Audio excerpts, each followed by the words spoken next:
7 lakh bed और लगभग 40 lakh nurses की कमी है।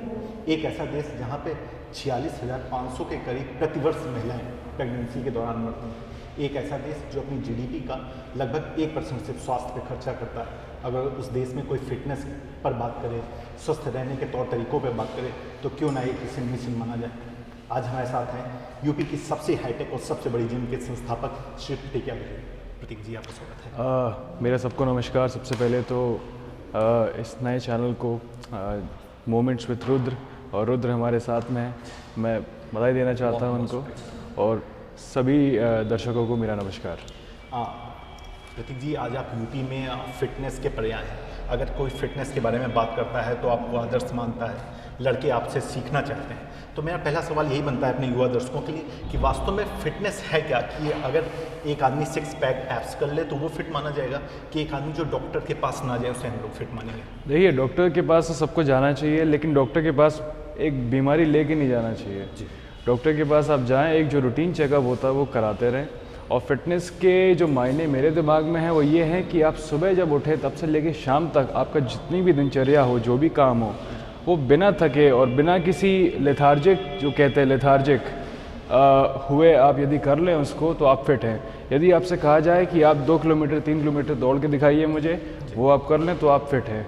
यदि आप बिल्कुल मतलब चलिए सीज़न बदलता है और बीमारियां होती हैं, आप बीमार ना पड़े, कम से कम बीमार पड़े और रिकवर जल्दी कर लें, तो आप फिट हैं। 6 पैक होना ना होना ये तो बॉलीवुड और हॉलीवुड की देन है, ये आवश्यक नहीं है।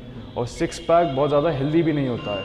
हम लोग जब बॉडी बिल्डिंग में हम बात करते हैं 6 पैक की, जो 6 पैक लोगों के होते हैं तो वो हर समय नहीं रहते हैं। जिस समय वो फोटोग्राफ्स करानी होती हैं या कहीं शो वगैरह करना होता है, वो तभी के लिए होते हैं। अदरवाइज 6 पैक बहुत हेल्दी नहीं होता है। तो 6 पैक नहीं होना चाहिए। मतलब मैं तो ये कहूँगा कि 6 पैक यदि आपके हैं तो आप बहुत ज़्यादा समय के लिए फिट नहीं हैं।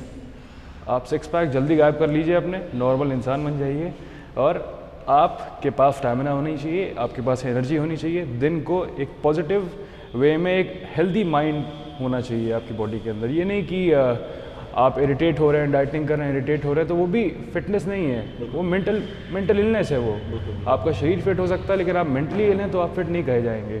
तो आप सारी चीज़ें खाएं, एक्सरसाइज रोज़ करें कम से कम 1 घंटे, और कोशिश ये करें कि आप सुबह से लेकर रात तक ना थकें, और उस लाइफस्टाइल को बनाने के लिए आप उसके लिए प्रैक्टिस करें, एक्सरसाइज करें, अच्छी डाइट लें। एक सबसे बड़ी जिम का अगर संस्थापक सदस्य कह रहा है कि आप 6 पैक ना बनाएं तो इसे उसे साफ को ही मान सकते हैं। प्रतीक भाई, मेरा आपसे जो दूसरा सवाल ये था कि अगर आज के आप तमाम वेबसाइट को देखें, उनके आर्टिकल को देखें, तो सबसे ज़्यादा आर्टिकल इसी पे भरे होते हैं कि 3 दिन में 10 किलो वजन कम करें, 7 दिन में 15 किलो वजन कम करें। क्या ये मुनासिब है, पॉसिबल है? कि देखिए, सबसे पहली बात तो ये है कि 3 दिन में और 7 दिन में 2, 3, 4, 5 किलो कम हो नहीं सकता है। और यदि कोई इसको करा रहा है तो वो बहुत ही अनहेल्दी है। और अनहेल्दी मैं इसलिए कहूँगा कि एक थंब रूल है कि फैट लॉस जो होता है वो आपका 1 महीने में 3 से 4, 5 किलो, मैक्सिमम 5 किलो आप करें। अच्छा। क्योंकि फ़ैट क्या होता है कि बॉडी में कैलोरीज की तरह एक्यूमुलेटेड होता है। फैट कैलोरी, जैसे ये कहीं भी फैट होगा बॉडी में तो दीज आर कैलोरीज, तो इसको बर्न करने में बॉडी की एक टेंडेंसी होती है और टाइम लगता है। हाँ, ये इमीडिएट प्रोसेस नहीं है कि आपने 10 दिन में 3 किलो कम कर दिया तो वो फैट नहीं जाता है। मेरे ख्याल से सबको पता होगा, सभी श्रोताओं को पता होगा कि बॉडी 70% वाटर होती है, और जो इतनी जल्दी जो वेट जाता है वो वाटर लॉस होता है। आपको रिगरस एक्सरसाइज करा देंगे, सोडियम आपको मना कर देंगे खाने के लिए, और पानी डिप्लीट हो जाता है। जिसको डायरिया होता है, जिसकी तबीयत ख़राब होती है, जॉन्डिस हो जाता है, तो वाटर लॉस होने लगता है बॉडी का। आप देखिए उसमें वेट कितनी जल्दी गिरता है। वो वजह उसकी ये है कि वो फैट नहीं गिरता, वो वेट गिरता है। वेट और फैट 2 अलग फैक्टर्स हैं। जो वाटर होता है वो जब बॉडी का डिप्लीट हो जाता है, डिहाइड्रेशन हो जाता है, तो आप जब वेइंग स्केल के ऊपर खड़े होंगे तो आपका वेट कम आएगा, तो आपको लगेगा कि आपका फैट कम हो गया। लेकिन असलियत में फ़ैट लॉस अलग चीज़ है, वेट लॉस अलग चीज़ है। वेट पूरी बॉडी का वेट निकल गया, वेट लॉस है। फैट का मतलब आपकी मसल्स उतनी ही हैं, आपकी बॉडी वाटर रिटेंशन उतना ही है, लेकिन आपका फ़ैट कम हो गया। तो ये जो आर्टिकल्स आते हैं और जो ये प्रोपेगेट होता है कि भाई आपका वेट कम हो गया, फैट कम हो गया, वो फैट नहीं होता है, वो दरअसल वाटर लॉस होता है। तो प्रतीक भाई, वेट कम करने के लिए, वेट लॉस करने के लिए सबसे जरूरी चीज़ क्या है? रेगुलर एक्सरसाइज की डाइट कंट्रोल? सबसे 80% इज़ ऑलवेज डाइट। 80% डाइट होता है, 20% एक्सरसाइज होती है। ठीक। आप 20% डाइट 80% डाइट 20% एक्सरसाइज। एक्सरसाइज को हम लोग हमेशा बोलते हैं स्टिमुलस, है ना। जब हम लोग बात करते हैं जिम के अंदर तो एक्सरसाइज इज स्टिमुलस। मेन चीज़ जो है वो डाइट है, चाहे वो बॉडी बिल्डिंग हो, चाहे वो वेट बढ़ाना हो, चाहे वो वेट कम करना हो, चाहे जो भी हो, हमेशा 80% डाइट का कॉन्स्टिट्यूशन रहता है आपके ओवरऑल प्रोग्रेस में। आयरन कोर की फिट के पहले के लखनऊ और बाद के लखनऊ में क्या फीडबैक मिल रहा है आपको? कितना चेंज आया है? लोगों की जागरूकता बढ़ी है क्या? देखिए, मैं पहले खुद भी मैं किसी और जिम में एक्सरसाइज करता था और मैंने उस जिम में 5 साल एक्सरसाइज करी। उससे पहले भी मैं विदेश में पढ़ा हूँ, पूरी दुनिया घूमा हूँ मैं, और जो यहाँ पे स्टैंडर्ड थे फिटनेस के वो इतने कम थे। जिस जगह मैं पहले जाता था वहाँ पे इक्विपमेंट टूटे हुए थे और मुझे उससे कई बार चोट भी लगी, कई और लोगों को भी चोट लगी, क्योंकि अगर आप इतना भारी भारी वज़न उठा रहे हो, इक्विपमेंट ठीक नहीं है, तो आप चोट लग जाएगी आपको। और लाइट चलेगी तो मशीनें एकदम बंद हो जाती है। ट्रेडमिल आपको पता ही होगा क्या होता है। ट्रेडमिल पर अगर आप दौड़ रहे हो, एकदम से ट्रेडमिल बंद हो जाए तो क्या होगा? सही बात है ना। तो मतलब वो सब चीज़ें अच्छी नहीं थी। सेकेंडली मुझे जो दिखा यहाँ पे, जितने भी जिमों में गया लखनऊ में, प्रोफेशनलिज्म नहीं था। एक थंब रूल से जिम चल रहा था, एक कोई मैं कैसे कहूँ उसको, HR सिस्टम नहीं था, एक कोई हायरार्की नहीं थी, थंब रूल से चल रहा था। कोई भी किसी भी जगह आके इंटरवीन कर रहा था। और मतलब जो क्लाइंट को एज अ क्लाइंट, जब मैं उसको देखता हूँ एज अ क्लाइंट, मुझे जो मैंने फ़ी दी थी मुझे प्रॉपर सर्विसेज नहीं मिल रही थी। और जो ट्रेनर्स थे, जो रिक्रूट हो रहे थे, उनकी एजुकेशन, जो उनका एजुकेशन और जो प्रैक्टिकल नॉलेज थी वो भी कहीं ना कहीं कम थी। तो जो सीखने को बाकी लोगों को उनसे मिलता था वो भी अप्रोप्रिएट नहीं रहता था। क्योंकि मुझे 13 साल हो गए इस फील्ड में, तो मैं तो समझ जाता हूँ, क्योंकि जो बाकी लोग जो ट्रेनर्स आते हैं उनको भी मुझसे कम ही एक्सपीरियंस होता है। तो मतलब एक जो ओवरऑल अगर हम लुक देखें एक जिम का, तो वो पूरा it was not very professional. और मैं बाहर गया हूँ, इतना मैंने देखा हुआ है मैं कि जिम किस तरह का होना चाहिए। एक असली जिम, जिस तरह की सर्विसेज होनी चाहिए, जिस तरह का इक्विपमेंट होना चाहिए, जिस तरह का ट्रेनर होना चाहिए, जो वैरायटी ऑफ सर्विसेज होनी चाहिए। क्योंकि केवल हम कुछ कार्डियो की मशीन लगा के, कुछ वेट ट्रेनिंग के इक्विपमेंट रख के, we can not call it entire gym. Gym में कई चीज़ें होनी चाहिए, एक फिटनेस का पूरा पोर्टफोलियो होना चाहिए। तो मैंने कहा क्यों ना उसको आयरन कोर फिट में दिया जाए। प्रतीक भाई, इतना रॉ टैलेंट है भारत में, लोग इतना, गांव के लड़के इतना ज़्यादा फिटनेस के तौर पर जागरूक रहते हैं, उसके बावजूद हम लोग ओलंपिक के लिए वो अच्छा प्रदर्शन क्यों नहीं कर पाते जो हम लोग चाहते हैं कि कर सकें?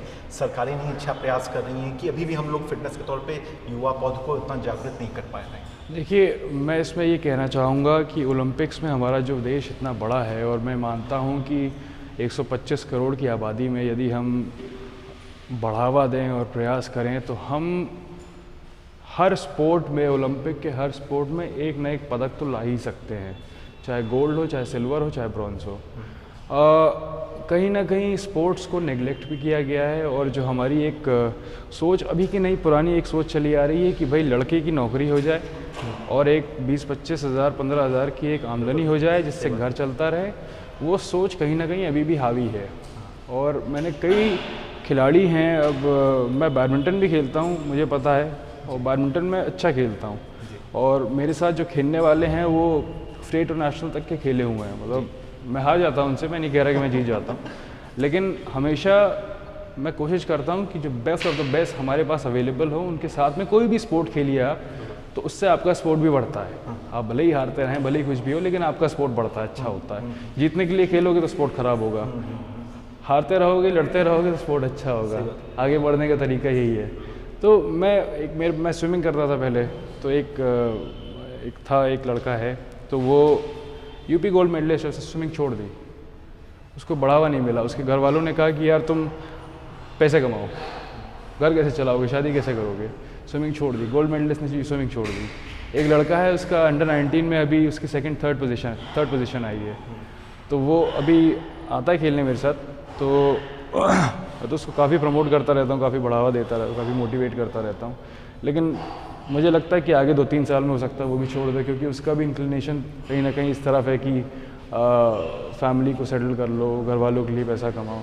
तो एक जो ये सोच है ना, एक तो बिल्कुल अनटाइड एक मोटिवेशन होना चाहिए कि तुम्हारा स्पोर्ट है, हो सकता है 2 साल 3 साल 4 साल लगे तुमको सक्सेस पाने में, लेकिन तुम बढ़ते रहो इस दिशा में, बिल्कुल है ना, बिल्कुल अनकंडीशनली बढ़ते रहो इस दिशा में। क्योंकि आप किसी भी स्पोर्ट में देख लीजिए, सेटबैक्स तो होते ही हैं, समय लगता है, शिखर पर पहुंचने में समय लगता ही है।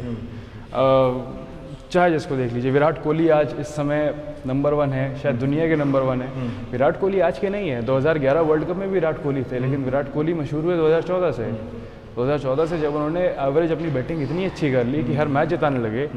विराट कोहली 2011 तो मैं आपको तब बता रहा हूँ क्योंकि आप वर्ल्ड कप में उनको देख सकते थे, जिस समय धोनी ने छक्का मारा और जीत गए थे हम लोग, आप उनको देख सकते थे। मैं रेफरेंस सबका दे रहा हूँ, विराट कोहली उससे पहले गए हैं। समय लगता है, शिखर पर पहुँचने में समय लगता है। तो मैं तो यही कहता हूँ कि स्पोर्ट को बढ़ावा देना चाहिए और हमको अपने जितने भी फैमिलीज़ हैं उनसे कहना चाहिए कि यदि आपका बच्चा स्पोर्ट में अगर कुछ करना चाहता है तो उसको आप समय दीजिए, उसको करने दीजिए।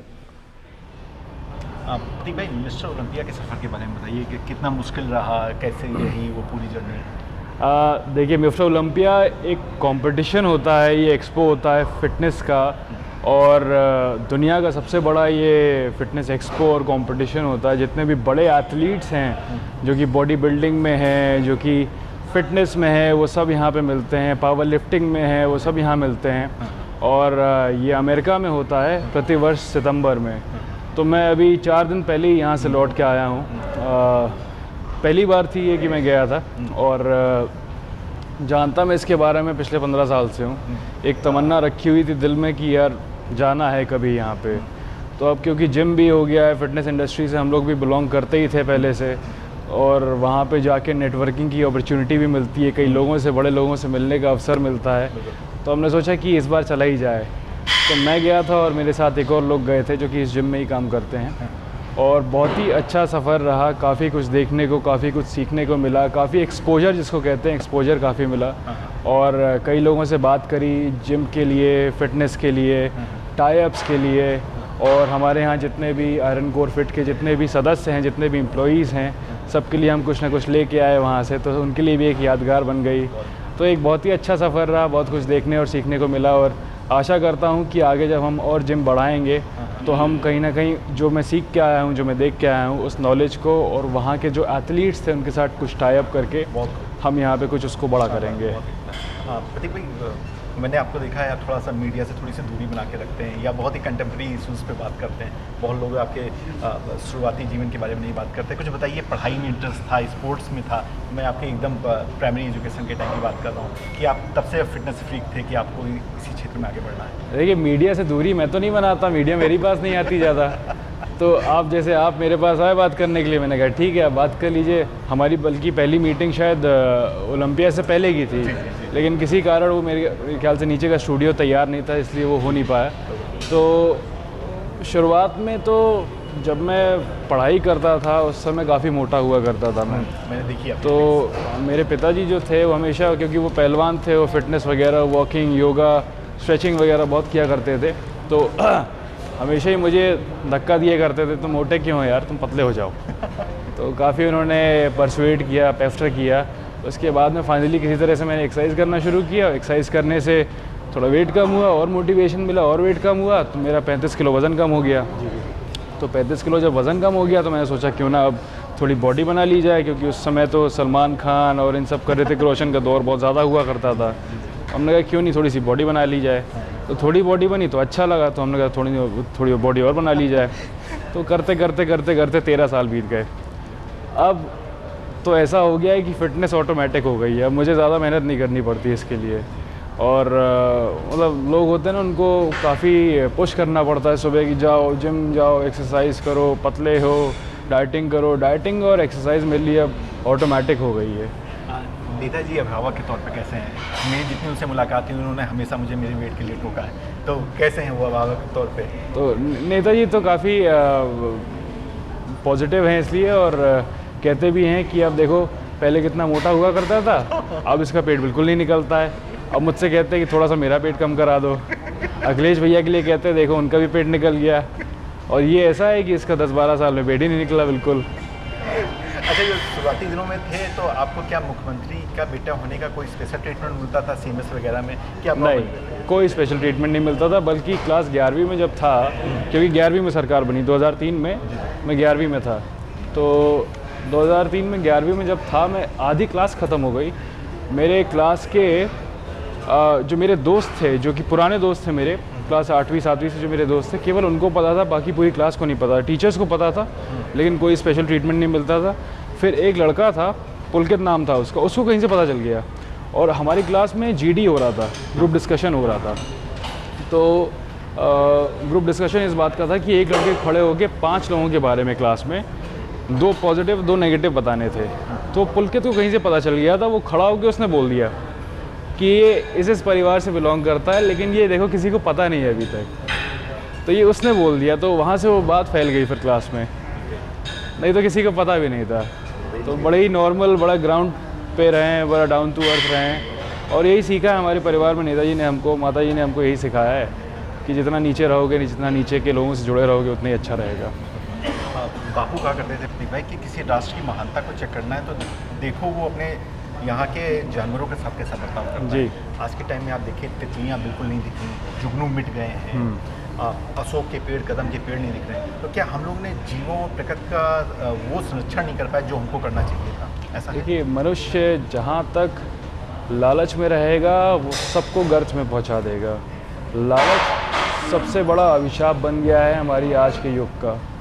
हम जंगल काटे चले जा रहे हैं लकड़ी के लिए। हम ये नहीं देख रहे हैं कि जो गौरैया चिड़िया हुआ करती थी वो विलुप्त हो गई है, हमने उसके सारे पेड़ काट दिए हैं।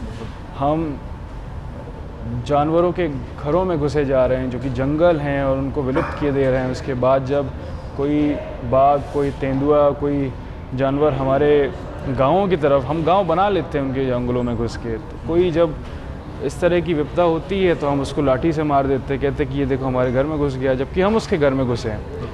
आपको ये हमेशा ध्यान रखना चाहिए। और हम इतने काम किए जा रहे हैं, प्रकृति को इतना नुकसान पहुंचा रहे हैं, इतना पर्यावरण को गंदा कर रहे हैं, तो इसकी जो ये सेटबैक्स हैं जो आपने बताया, तितलियां और जुगनू, तो ये सब तो एक इन्वायरमेंटल बैलेंस होता है। हमारी जो यूनिवर्स इवॉल्व हुई है, क्योंकि मैं डिस्कवरी और नेशनल जियोग्राफिक मैंने बहुत देखा है, हमारा एक जितना एवोल्यूशन है ये बड़ा एक माइन्यूट सा बैलेंस है। एक ये मैथ्स में एक इक्वेशन होते हैं, इक्वेशन बोले जाते हैं, एक बहुत ही लंबा सा, ये बहुत ही माइन्यूट सा इक्वेशन है। इसमें पॉइंट वर्क की कहीं भी खलल होगी यदि, तो इक्वेशन पूरा बिगड़ जाएगा ये। और जितना भी हम प्रदूषण कर रहे हैं, जितने भी हम लोग एक्सप्लॉइटेशन कर रहे हैं नेचर का, ये हम कहीं ना कहीं से प्रकृति को नुकसान पहुंचा रहे हैं, और उसके सेटबैक्स ही हम लोग को देखने में मिल रहे हैं।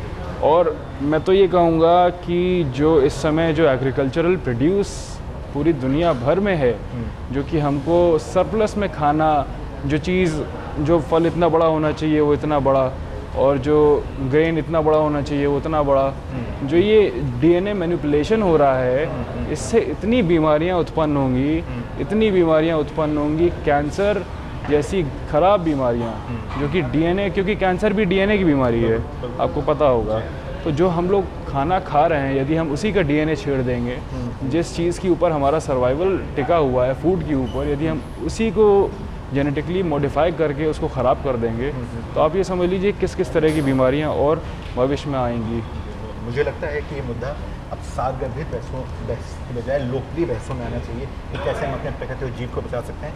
प्रतीक भाई, वेजिटेरियन होना कितना ज़रूरी है एक स्वस्थ जीवन के लिए? देखिए, वेजिटेरियन होना सबसे ज़्यादा ज़रूरी है। हमारे पुराने शास्त्रों में भी यही लिखा हुआ है कि आप चीज़ें वही खाएं जो कि हरी हों, जो कि जीवित हों। जीवित से मतलब ये है कि जो फल होता है और जो पेड़ की जो प्रोड्यूस होती है, मतलब उसको आप जीवित कह सकते हैं, क्योंकि because it is not dead, ठीक है ना। और मांस को हमेशा मना किया गया है, क्योंकि मांस का जो डाइजेशन होता है, देखिए 2 तरह का खाना होता है, एक होता है एसिडिक, एक होता है एल्कलाइन, 2 चीज़ें होती हैं। पीएच बैलेंस होता है, तो आपकी जो बॉडी का पीएच बैलेंस होता है वो ज़्यादातर एल्कलाइन की तरफ होता है। 7.36 होता है उसका बैलेंस, जो कि एल्कलाइन ज़्यादा है। आपकी बॉडी इस टेंडेंसी में है कि वो एल्कलाइन खाना ज़्यादा एब्जॉर्ब करे, एसिडिक नीचे की तरफ होता है, 7.36 से नीचे की तरफ होता है। तो जितना भी लाइफ प्रोड्यूस होता है, लाइफ प्रोड्यूस मेरा मतलब है जितना भी पेड़ का और ज़मीन की जो भी उपज होती है उसको लाइव कह सकते हैं आप। उसका जो सेल होता है वो जिस समय आप निकालते हैं किसी भी फल को, किसी भी सब्ज़ी को, उस समय भी एक्टिव होता है। आप एक्टिव चीज़ें खाएं क्योंकि उसका पीएच बैलेंस अल्कलाइन होता है, और अल्कलाइन खाना खाने से आपको ये महसूस होगा कि आपकी बॉडी में एनर्जी भी ज़्यादा है, और सेकेंडली पेट में जो एसिड होता है उसका यूज़ कम से कम होता है कि बॉडी एसिडिक नहीं हो पाती है। जो मीट खाते हैं उसको डाइजेस्ट करने के लिए आपको एसिडिक रिएक्शंस चाहिए होते हैं पेट के अंदर, और वेजिटेरियन यदि आप रहेंगे तो आप उस नेगेटिव जो स्फेयर है उससे आप दूर रहेंगे।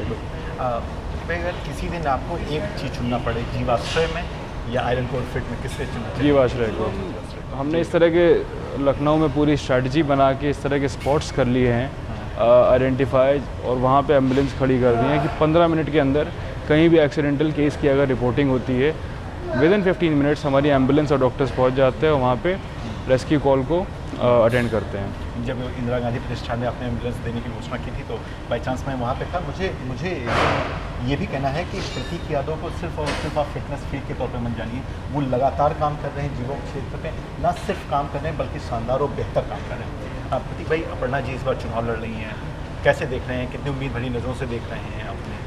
देखिए, मैं तो ये कहता हूँ कि अपर्णा पहली बार चुनाव लड़ रही हैं और ये समय है सीखने का, और आप जितनी ज़्यादा मेहनत कर लें और जितना ज़्यादा संघर्ष कर लें, क्योंकि उस क्षेत्र से समाजवादी पार्टी कभी जीती नहीं है, और मैं मानता हूँ कि जीतने की संभावना बहुत अच्छी है इस बार। बहुत मेहनत हो रही है, सुबह से लेकर रात तक मेहनत हो रही है, लेकिन जब तक final day of the result ना आ जाए, आप जितनी मेहनत आपने शुरुआत में करी है, जितनी मेहनत आप अभी कर रही हैं, उतनी मेहनत आप करती रहिए। ये कभी भी एक वर्ड होता है अंग्रेज़ी में कंटेंट, सेटिस्फाइड और कंटेंट की फीलिंग बिल्कुल ही नहीं होनी चाहिए, और उतना ही प्रयास चलता रहेगा। क्या आप अपनी तरफ से भी कुछ प्रयास कर रहे हैं उनको सपोर्ट? जी हाँ, बिल्कुल कर रहे हैं, और हर तरीके से सपोर्ट किया है, मेंटली सपोर्ट किया है, और फैमिली से इतना सपोर्ट दिला है, और स्ट्रेटेजिकली इतना सपोर्ट किया है। बस ये है कि क्षेत्र में मैं नहीं जाता। मैंने इसीलिए पूछा आपसे। वो प्रतीक भाई, नई जो युवा पीढ़ी है उसको स्वस्थ जीवन जीने के अगर एक संदेश देना चाहेंगे, आप कुछ सिखाना चाहेंगे तो क्या हो? युवा पीढ़ी को मैं यही सिखाऊंगा कि आप शराब कम पीजिए, आप मांस कम से कम खाइए, हो सके तो छोड़ दीजिए, और हफ्ते में 5 से 6 दिन एक्सरसाइज 1 घंटे रोज़ कीजिए, और किसी भी तरह के नेगेटिव थॉट से दूर रहिए। कोई भी चीज़ अनअचीवेबल नहीं है, कोई भी चीज़ ऐसी नहीं है जिसको आप पा नहीं सकते हैं, और यदि आपका गोल है, यदि आपको बहुत प्रिय है, तो आप उसके लिए लगे रहिए, डटे रहिए, चाहे आपका स्पोर्ट हो, चाहे आपकी करियर हो, चाहे पढ़ाई हो, चाहे कुछ भी हो, आप लगे रहिए, डटे रहिए। किसी इंसान ने यदि पहले किया है तो आप भी हो सकता है कि शायद दूसरे इंसान बन जाएं जो कि उसको कर लें, क्योंकि एक कहावत होती है, a man can do what a man have done. तो मैं इसमें बिलीव करता हूँ, और सबको मैं यही संदेश देना चाहूँगा कि आप कभी भी अपने गोल्स को सैक्रिफाइस मत कीजिए। लास्ट सवाल चलते चलते प्रतीक भाई कि अगले ओलंपिक की तैयारियों के लिए आयरन कोर फिट कैसे मदद कर सकता है कुछ लड़कों की जो अपनी तरफ से प्रयास कर रहे हैं लेकिन उनको वो मौका नहीं मिल रहा? क्या आप लोग कुछ इस पर प्लान कर रहे हैं? हम प्लान करेंगे भी, और हम हमेशा स्पोर्ट्स को बढ़ावा देंगे। मुझे बताते हुए बहुत खुशी हो रही है कि मेरे आयरन कोर फिट के अंदर 3 लोग ऐसे हैं, 3 लोग एम्प्लॉई हैं हमारे यहाँ। एक ताइक्वांडो में सिल्वर है, नेशनल सिल्वर है, एक किक बॉक्सिंग में नेशनल ब्रॉन्ज़ है, और एक और हैं जिनका नेशनल ब्रॉन्ज़ है मुआय थाई में। तो 3 लोग इस तरह के हैं जिनको मैंने एम्प्लॉयमेंट दी हुई है, और मैं उनको हमेशा बढ़ावा देता हूं कि आप वर्क आवर्स के अलावा स्टेडियम जाइए, प्रैक्टिस कीजिए, अपने स्पोर्ट को और बढ़ाइए, और अपना भी नाम कीजिए और आयरन कोर फिट का भी नाम कीजिए। मैंने इंटरव्यू की शुरुआत में इंट्रो में इस बात का जिक्र नहीं किया कि प्रतीक जी के पिताजी पूर्व मुख्यमंत्री रहे हैं और भाई इतने वक्त के वर्तमान मुख्यमंत्री हैं, क्योंकि मुझे लगता है वो इंडिविजुअल अपने आप में इतनी बड़े काम कर रहे हैं, इतना बड़ा नाम है कि इस पहचान की जरूरत नहीं। प्रतीक जी, आपको आगामी जीवन के लिए बहुत बहुत शुभकामनाएं। बहुत धन्यवाद। बहुत बेहतरीन काम कर रहे हैं, बहुत धन्यवाद। आप बहुत को प्रेरित करते रहिए, आप उनको प्रभावित करते ही हैं और एक आदर्श बन के उभरे। बहुत बहुत शुभकामनाएं। Thank you very much.